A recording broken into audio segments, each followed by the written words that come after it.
Today in the garden, we're revisiting our bulb lasagnas and finding out whether they worked.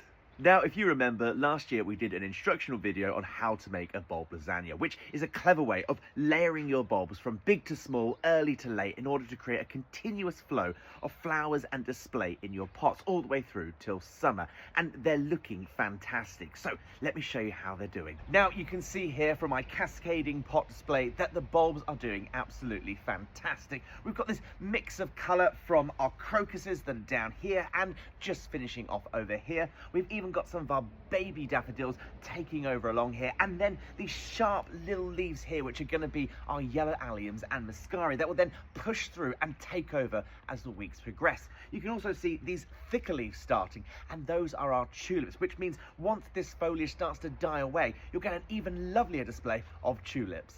Another thing we talked about when making bulb lasagnas was protecting those bulbs from squirrels over the coming months. And you can see here that the pansies underneath are still flourishing, despite the fact that the tulips are growing through. So they can work together quite nicely. And these pansies will eventually die off in the next few months and the tulips will take over. However, move over to something like primrose, which can work as a perennial, and you can see we've got this burst of colour, and the tulips will grow tall and create a two-storey display, which will look amazing. The amazing thing about bulbs is you don't have to be artsy-fartsy in order to make a lovely display. Get a pot, shove in some bulbs, and they'll soon take care of themselves. It really is that simple. Now, spring bulb season will come and go in the next few months, but that doesn't mean we can carry on making summer bulb lasagnas, and that's what we'll be working on in the next couple of weeks. Take care.